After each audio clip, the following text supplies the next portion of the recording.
العالمین الصلاۃ والسلام علی سید المرسلین اما بعد فاعوذ باللہ من الشیطان الرجیم بسم اللہ الرحمن الرحیم رب اشرح لی صدری ویسر لی امری واحلل عقدۃ من لسانی یفقہوا قولی۔ ہم جس موضوع کے بارے میں بات کر رہے ہیں وہ ہے حسد کا اظہار۔ الحاصل کلام حضرت فقیہ ابو الحیث سمرقندی رحمۃ اللہ علیہ فرماتے ہیں کہ حاسد کی کوشش ہونی چاہیے کہ وہ بھی اس کی طرح رات کو عبادت اور تلاوت کرنے والا بن جائے۔ اسی طرح صدقہ و خیرات میں فراوانی کا حسد تعریف کے لائق ہے، لیکن اس حسد میں یہ مطلب ہو کہ دوسرے سے یہ نعمت ختم ہو جائے تو یہ حسد اچھا نہیں، اور اگر یہ آرزو کرے کہ اس کی مثال بن جائے تو پھر برا نہیں۔ اللہ تعالیٰ کا ارشاد ہے کہ تم کسی ایسی بات کی آرزو نہ کرو جس سے اللہ نے بعض کو بعض پر فضیلت عطا کی ہے۔ پھر ارشاد باری تعالیٰ ہے کہ اللہ سے اس کے فضل کا سوال کیجیے۔ اسی طرح مسلمان کے لیے ضروری ہے کہ وہ خود کو حسد سے روکے، کیونکہ حاسد اللہ کے حکم کا مخالف ہے اور نہ سے اللہ کے حکم پر راضی رہتا ہے۔ حضور سید عالم نور مجسم صلی اللہ علیہ وآلہ وسلم نے فرمایا کہ دین بھلائی کا نام ہے، اس لیے مسلمان پر ضروری ہے کہ وہ تمام مسلمانوں کے لیے بھلائی پر راضی ہو اور حسد نہ کرے۔ حضرت سیدنا ابو ہریرہ رضی اللہ تعالیٰ عنہ نے حضور نبی صلی اللہ علیہ وآلہ وسلم سے مسلمانوں کا مسلمان پر حق کے بارے میں دریافت کیا تو آپ نے فرمایا کہ مسلمان کے 6 حق ہیں۔ عرض کیا گیا یا رسول اللہ صلی اللہ علیہ وآلہ وسلم وہ کون سے حق ہیں؟ تو آپ نے فرمایا پہلا حق جب مسلمان سے ملے تو باہم سلام کرے۔ دوسرا حق مسلمان کی دعوت قبول کرے۔ تیسرا حق جب وہ بھلائی کی آرزو رکھتا ہو تو بھلائی کرے۔ چوتھا حق جب چھینک آئے تو الحمدللہ کہے اور جواب میں یا رحمک اللہ کہے۔ پانچواں حق جب مسلمان بیمار ہو تو اس کی تیمارداری کرے۔ چھٹا حق جب مسلمان رحلت کر جائے تو اس کے جنازے میں شریک ہو۔ حضرت انس بن مالک رضی اللہ تعالیٰ عنہ بیان فرماتے ہیں کہ میں 8 سال کی عمر میں حضور صلی اللہ علیہ وآلہ وسلم کی بارگاہ میں حاضر ہوا تو آپ نے مجھے پہلی بات سکھاتے ہوئے فرمایا کہ اے انس، نماز میں وضو صحیح طور پر کرنا چاہیے، پھر تیرے محافظ فرشتے تجھ سے محبت کریں گے اور تیری عمر بھی بڑھے گی۔ اے انس، غسل جنابت میں بالوں کی جڑوں تک پانی پہنچاؤ کہ ہر بال کے نیچے جنابت ہوتی ہے۔ میں نے عرض کیا یا رسول اللہ صلی اللہ علیہ وآلہ وسلم بالوں کے نیچے کا کیا مطلب ہے؟ فرمایا یوں کہ جڑوں کو ترک کیجیے، اپنے جسم کو ملیے، جب تو غسل سے فارغ ہو جائے گا تو تیرے گناہ بھی معاف کر دیے جائیں گے۔ اے انس، چاشت کی 2 رکعت کبھی قضا نہیں کرنی چاہیے، یہ خاصان خدا کی نماز ہے۔ دن رات کثرت سے نوافل پڑھا کرو، اگر تو نے نماز میں پابندی کی تو فرشتے بھی تیرے لیے دعائیں خیر کریں گے۔ اے انس، جب تم نماز کے لیے کھڑے ہو تو خود کو بارگاہ الہی میں پیش کیجیے۔ جب رکوع میں جائیے تو دونوں ہتھیلیاں اپنے گھٹنوں پر رکھیے اور انگلیوں کو کھوکھلا کیجیے، نیز پہلوؤں سے بازو علیحدہ رکھیے۔ جب رکوع سے سر اٹھائیے تو بالکل سیدھے ہو جائیے، یہاں تک کہ اپنی اپنی جگہ پر جوڑ فٹ ہو جائے۔ جب تو سجدہ کرے تو اپنی پیشانی کو زمین پر رکھیے، کنویں کی طرح ٹھونگے نہیں مارنی چاہیے اور اپنے بازو لومڑی کی دم کی طرح نہ پھیلائیے۔ جب سجدے سے سر اٹھائیں تو کتے کی طرح نہ بیٹھے، یعنی گھٹنے کھڑے کر کے سرین کو زمین کی طرف نہیں کرنا چاہیے، بلکہ سرین کو دونوں پاؤں کے مابین کھینچیے اور قدموں کو ظاہر کر کے زمین پر لگائیے، کیونکہ اللہ نامکمل نماز کی التفات نہیں فرماتے۔ اگر طاقت ہو تو دن رات باوضو رہنا چاہیے، اگر وضو کی حالت میں موت آ جائے تو شہادت میں گنی جائے گی۔ جب گھر میں داخل ہو تو گھر والوں کو سلام کیجیے، برکت ہوگی، اور جب کسی حاجت کے لیے باہر نکلے تو ہر ملاقاتی پر سلام بھیجنا چاہیے، دل میں حلاوت ایمانی پیدا ہوگی۔ اگر باہر نکلنے میں گناہ ہے تو مبتلا ہونے کا ڈر اور خوف ہو تو لوٹ جانا چاہیے، اللہ تعالیٰ مغفرت فرمانے والا ہے۔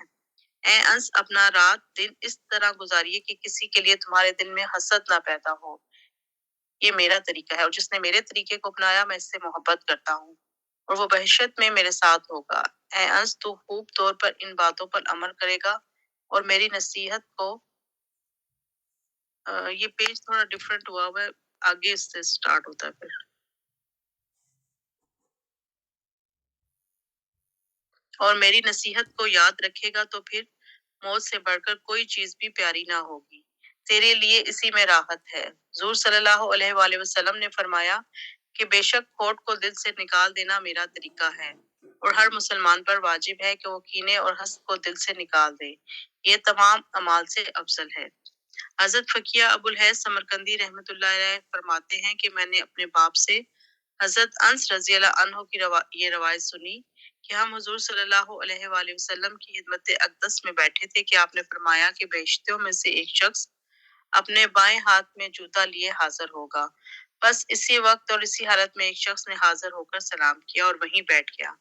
دوسرے روز آپ نے پھر اسی طرح فرمایا اور اسی طرح کا ایک آدمی آیا۔ تیسرے روز آپ نے پھر اسی طرح فرمایا، اور جب آپ کھڑے ہوئے تو حضرت عبداللہ بن عمر بن العاص رضی اللہ عنہ اس شخص کے ساتھ گئے اور اس سے کہا کہ میرے اور میرے باپ کے درمیان کچھ ایسی بات ہوئی کہ میں نے قسم کھائی کہ میں 3 رات تک ان کے پاس نہیں آؤں گا، اگر تم اجازت دو قسم کی مدت تک میں آپ کے پاس ہی رہوں گا۔ تو اس نے کہا ہاں اجازت ہے۔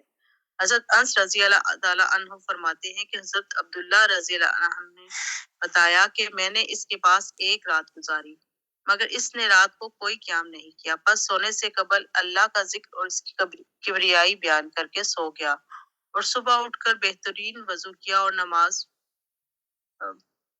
نماز پڑھی اور دن کو روزہ نہ رکھا۔ فرمائیے کہ 3 رات تک میں نے اسی طرح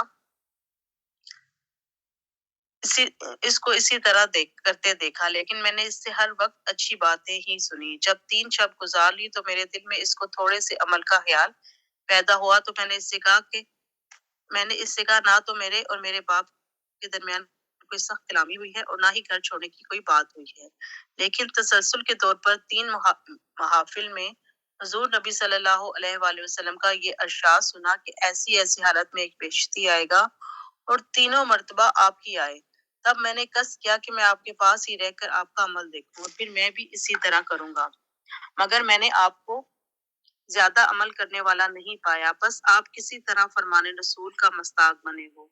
وہ شخص کہنے لگا کہ میرا عمل تو یہی ہے جو آپ نے دیکھا ہے۔ جیسے ہی میں وہاں سے اٹھا تو اس نے مجھے بلا کر کہا اور جو کچھ آپ نے دیکھا وہی میرا عمل ہے، لیکن میرے دل میں کسی مسلمان کے لیے کوئی برائی نہیں ہے اور اللہ کی عطا پر کسی سے حسد نہیں ہے۔ حضرت عبداللہ رضی اللہ تعالیٰ عنہ فرماتے ہیں کہ میں نے کہا یہی وہ عمل ہے جس نے تجھے حضور صلی اللہ علیہ وآلہ وسلم کے فرمان کا مصداق بنا دیا ہے، اور یہی وہ عمل ہے جس نے تجھے حضور صلی اللہ علیہ وآلہ وسلم کے یہی وہ عمل ہے جسے میں نہ اپنا سکا۔ ایک دانشور کا قول ہے کہ 5 وجوہات سے حاسد اپنے پروردگار کے ساتھ مقابلہ کرتا ہے۔ پہلی وجہ، ہر اس نعمت پر غیظ و غضب ہوتا ہے جو دوسرے کو ملتی ہے۔ دوسری وجہ، وہ اللہ کی تقسیم پر ناراضگی کا اظہار کرتا ہے۔ تیسری وجہ، وہ اللہ کے فضل پر بخل کرتا ہے۔ چوتھی وجہ، وہ اللہ خاصان خدا کو رسوا کرنا چاہتا ہے اور چاہتا ہے کہ اس سے نعمت الہیہ طلب ہو جائے۔ پانچویں وجہ، وہ شیطان کی اعانت کرتا ہے۔ کہتے ہیں کہ حاسد محفل میں ہمیشہ ذلیل رہتا ہے اور فرشتے بھی اس پر لعنت کرتے رہتے ہیں۔ تنہائی میں غمزدہ رہتا ہے، نیز عالم نظام میں سختی، قیامت میں شرمندگی اور ضلالت، اور جہنم میں گرمی اور جلن ہمیشہ اس کے ساتھ رہے گی۔ اللہ اور اس کے رسول صلی اللہ علیہ وآلہ وسلم بہتر جاننے والے ہیں۔ وما علینا الا البلاغ المبین۔ آمین۔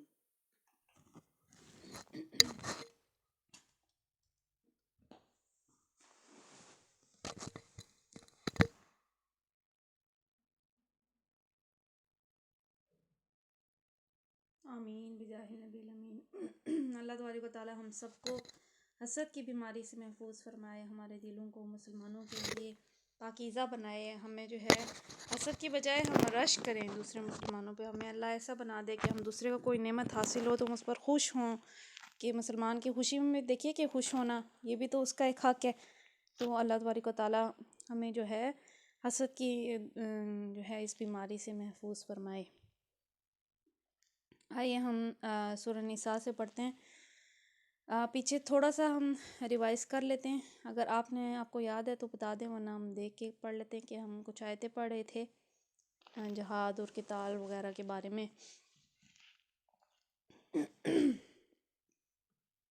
کہ جو لوگ اللہ کے راستے میں نہیں نکلتے تھے تو ان کو کیا بتایا جاتا تھا کہ اللہ کی سزا زیادہ سخت ہے، یعنی یہ لوگ کافروں سے ڈرتے ہیں، اللہ سے نہیں ڈرتے، تو اللہ کی سزا زیادہ سخت ہے۔ اور پھر اس کے بعد اللہ تعالیٰ نے رسول کو حکم فرمایا تھا کہ آپ بھی مومنوں کو اس پر آمادہ کریں کہ وہ بھی اللہ کے راستے میں نکلیں۔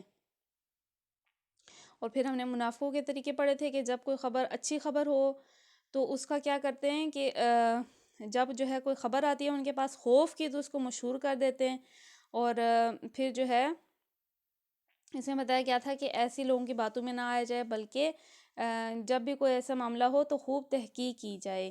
اور اللہ فرماتا ہے کہ اگر اللہ کا رحمت، اس کی فضل نہ ہو تو سب لوگ جو ہے شیطان کے راستے پر نکل پڑیں۔ اور پھر آگے ہم نے یہ پڑھا تھا کہ جو کوئی سفارش کرے کسی نیک بات کی، کوئی بھی آپ اچھا کام کریں اپنی زندگی میں، کسی اچھی بات کی سفارش کریں تو اس کو اس سے حصہ ملے گا، اور جو بری بات کی، دیکھیے کہ جو اچھی بات کی سفارش کرے گا تو اس کا جب تک وہ عمل ہوتا رہے گا اس کو اس کا اجر ملے گا، جو کوئی بری بات کا جو ہے کرے گا سفارش تو اس میں سے اپنا حصہ پائے گا۔ آج ہم نے آیت نمبر 86 سے پڑھنا ہے۔ اعوذ باللہ من الشیطان الرجیم، بسم اللہ الرحمن الرحیم۔ وَإِذَا حَيِّئْتُم بِتَحِيَّةٍ فَحَيُّوا بِأَحْسَنَ مِنْهَا أَوْ رُدُّوهَا إِنَّ اللَّهَ كَانَ عَلَى كُلِّ شَيْءٍ حَسِيبًا۔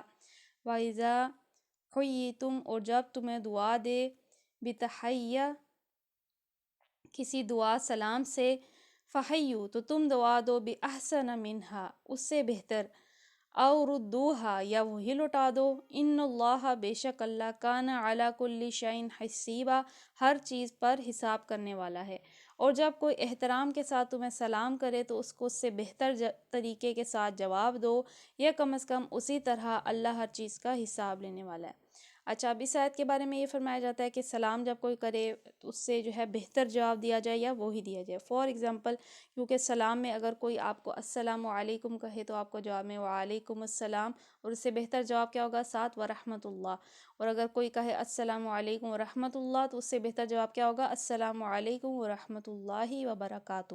اور اس سے زیادہ سلام نہیں ہے، اس کے بعد لوگ مغفرہ اور کافی ساری اور چیزیں لگا دیتے ہیں، بس یہیں تک سلام ہے، سنت سلام یہیں تک ہے۔ تو سلام میں کیا ہے، کوئی اگر آپ کو کمپلیٹ اچھا سلام کرے تو آپ نے بھی کمپلیٹ اس کا جواب دینا ہے، اور لیکن اگر اتنا نہیں ہے تو کم از کم اتنا ضرور دے دیں جتنا اس نے جواب دیا۔ جیسے اگر کسی نے السلام علیکم ورحمۃ اللہ کا ہے تو آپ بھی وعلیکم السلام ورحمۃ اللہ جواب میں کہہ دیں۔ اس وقت مسلموں اور غیر مسلموں کے تعلقات نہایت کشیدہ ہو رہے تھے، اور جیسا کہ تعلقات کی کشیدگی میں ہوا کرتا ہے، اس بات کا اندیشہ تھا کہ کئی مسلمان دوسرے لوگوں کے ساتھ کج خلقی سے نہ پیش آئیں، اس لیے انہیں ہدایت کی گئی کہ جو تمہارے ساتھ احترام کا برتاؤ کرے اس کے ساتھ تم بھی ویسے اس سے زیادہ احترام سے پیش آؤ، شائستگی کا جواب شائستگی ہی سے، بلکہ تمہارا مطلب یہ ہے کہ دوسروں سے بڑھ کر شائستہ بنو۔ ایک داعی و مبلغ گروہ کے لیے جو دنیا کو راہ راست پر لانے اور مسلک حق کی طرف دعوت دینے کے لیے اٹھا ہو، درست مزاجی، ترش روئی اور تلخ کلامی مناسب نہیں۔ اس سے نفس کی تسکین تو ہو جاتی ہے مگر اس مقصد کا الٹا نقصان پہنچتا ہے جس کے لیے وہ اٹھا تھا۔ اب دیکھیے کہ ایک داعی یا مبلغ کون ہوتے ہیں؟ جو کہ لوگوں کو پکارنے والے ہوتے ہیں، لوگوں کو دین کی طرف لانے والے ہوتے ہیں۔ تو کوئی بھی ایسا بندہ ہے جو کہ داعی ہے، دین کی طرف بلانے والا، دعوت دینے والا ہے، یا مبلغ ہے، وہ جو ہے درس و بیان کے ذریعے سے لوگوں کو دین حق کی طرف لاتا ہے، تو اس کے مزاج میں سب سے دیکھیے اچھی چیز کیا ہے کہ اس کا حسن اخلاق بہت ضروری ہے، اور اس کے مزاج میں جو ہے شائستگی ہونی چاہیے، نرم مزاج ہونا چاہیے۔ کیونکہ کوئی شخص تو شروع ہو، سخت ہو، تلخ کلامی کرے، لوگوں کو بات بات پہ ڈانٹنے والا ہو یا تنقید کرنے والا ہو، تو ایسے لوگوں سے لوگ دور بھاگ جاتے ہیں۔ یعنی اسی کے یہی کچھ وجوہات ہیں کہ لوگ دینی لوگوں سے یا مولویوں سے یا اس طرح سے کہہ کے دور بھاگتے ہیں دینی لوگوں سے کہ تو مولوی حضرات آ گئے ہیں۔ تو وجہ یہی ہے کہ ان میں کہیں نہ کہیں تلخ کلامی ہے، یا وہ جو ہے نکتہ چینی کرتے ہیں بات بات پہ۔ حالانکہ جو مبلغ ہوتا ہے اس کا کیا ہے کہ اس کو بہت نرم مزاج اور خوش دل، خوش اخلاق ہونا چاہیے، اگر کوئی اس سے بات کرے سلام کرے تو بہت اچھے طریقے سے احسن طریقے سے ملے، اور جو ہے پھر وہ اپنے رویے کے ذریعے سے ہی پھر لوگوں کو اٹریکٹ کرے گا۔ تو یہ کہ اگر وہ کچھ سختی کرے گا تو اس وقت تو اس کو تسکین نفس حاصل ہو جائے گی، لیکن جو اس کا مقصد تھا کہ دین حق کی سربلندی ہو وہ نہیں ہو سکے گا۔ تو یہ ہم سب کے لیے بھی ہے، اگر ہم کسی کو ایسا عمل کرتے دیکھیں، فار ایگزامپل کوئی دین میں کم ہے، یا کسی کی نمازوں میں کوئی کمی ہے، یا کوئی بھی عمل ہے بے پردگی ہے، تو ہم فوراً پوائنٹ آؤٹ نہ کریں۔ اگر اس طرح سے کریں گے تو بجائے ہو سکتا ہے نفع کے نقصان ہو، اور اس لیے بہتر ہوتا ہے کہ اچھے طریقے سے اچھے انداز سے دعوت دی جائے، اور ہمارا کام دعوت دینا ہے۔ پھر اگر کوئی آتا ہے نہیں آتا تو وہ اس کا اپنا عمل ہے، ہمیں کس کا اجر ملے گا؟ دعوت دینے کا۔ آئیے آگے پڑھتے ہیں آیت نمبر 87۔ اللہ لا الہ الا ہو لا یجمعنکم الی یوم القیامت لا ریب فیہ ومن اصدق من اللہ حدیثا۔ اللہ لا الہ الا ہو، اللہ کے نہیں عبادت کے لائق کوئی اس کے سوا، لا یجمعنکم، وہ ضرور تمہیں اکٹھا کرے گا، الی یوم القیامہ، قیامت کے روز، لا ریب فیہ، اس میں کوئی شک نہیں، ومن اصدق، اور کون زیادہ سچا، من اللہ، اللہ سے، حدیثہ، اپنی بات میں۔ اللہ وہ ہے جس کے سوا کوئی خدا نہیں، وہ تم سب کو اس قیامت کے دن جمع کرے گا جس کے آنے میں کوئی شک و شبہ نہیں۔ اللہ کی بات سب سے بڑھ کر سچی اور کس کی ہو سکتی ہے؟ تو اس میں جو ہے اللہ تعالیٰ کی شان اس آیت میں دیکھیے بیان کی گئی ہے کہ اللہ کے سوا کوئی معبود نہیں ہے۔ یہ تو دین کی حقیقت ہے، اصل ہے، سب سے پہلا دین کا پلر ہے توحید، کہ اللہ کے سوا کوئی معبود نہیں۔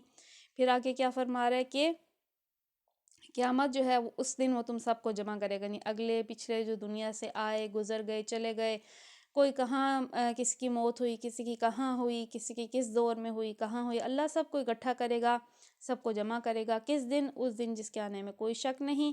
پھر فرمایا کہ اللہ سے بڑھ کر سچی بات کس کی ہو سکتی ہے؟ کافر اور مشرک اور ملحد اور دوہریے جو کچھ کر رہے ہیں، اس سے خدا کی خدائی کا کچھ نہیں بگڑتا۔ اس کا خدائے واحد اور خدائے مطلق ہونا ایک ایسی حقیقت ہے کہ کسی کے بدلے بدل نہیں سکتے، ایک ایسی حقیقت ہے۔ پھر ایک دن وہ انسانوں کو جمع کر کے ہر ایک کو اس کے عمل کا نتیجہ دکھا دے گا۔ اس کی قدرت کے احاطے سے بچ کر کوئی بھاگ نہیں سکتا۔ لہٰذا خدا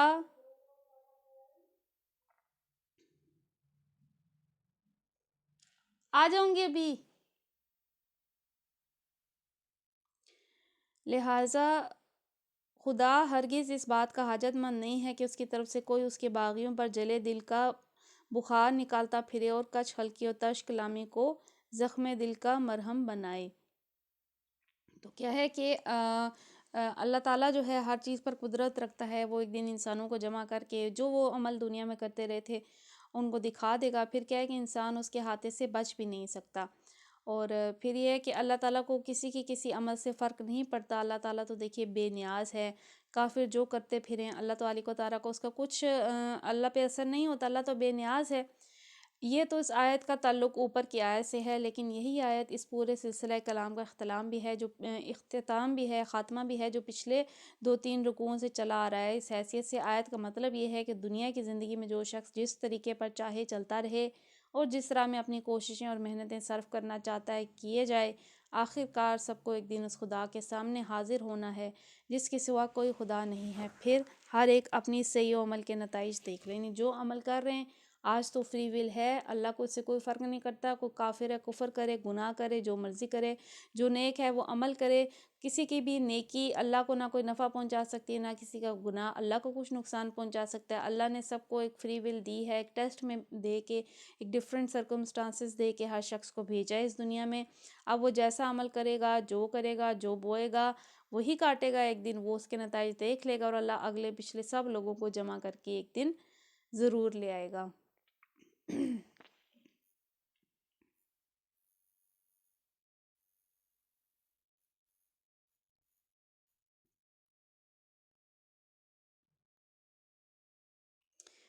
تو یہاں پہ رکوع مکمل ہوا ہے، تو آئی تھنک یہیں تک ہم رکھتے ہیں تفسیر کو۔ انشاءاللہ کل سے ٹائم سے کلاس ہم کریں گے، تو پھر آگے ہم تفسیر کو کنٹینیو کریں گے، کیونکہ اس سے آگے کافی ڈیٹیل آ رہی ہے، اگلا رکوع شروع ہو رہا ہے، تو اس لیے تو اللہ سے دعا کرتے ہیں کہ ہم نے جو بھی پڑھا سنا اللہ تبارک و تعالی ہمیں اس پر عمل پیرا ہونے کی توفیق عطا فرمائے، ہماری غلطیوں کوتاہیوں سے، ہماری کمزوریوں سے درگزر فرمائے۔ اللہ تبارک و تعالی تمام مسلمانوں کو اپنی رحمتوں کے سائے میں رکھے، تمام اگلے پچھلے مسلمانوں کے بخشش مغفرت فرمائے، اور ہم سب سے ہمیشہ کے لیے راضی ہو جائے، ہمیں اپنے سیدھے سچے دین پہ چلنے کی توفیق عطا فرمائے، ہمیں موت کے وقت کلمہ نصیب فرمائے، ہمیں جنت الفردوس میں اللہ تبارک و تعالی جگہ عطا فرمائے، اور ہم سب کو جہنم سے محفوظ فرمائے۔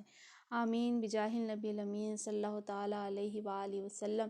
سبحانک اللہم وبحمدک لا الہ الا انت استغفرک واتوب الیک، استغفرک واتوب الیک، استغفرک واتوب الیک۔ بسم اللہ الرحمن الرحیم، وصلی اللہ علی محمد صلی اللہ تعالی علیہ وآلہ وسلم۔ السلام علیکم ورحمۃ اللہ وبرکاتہ۔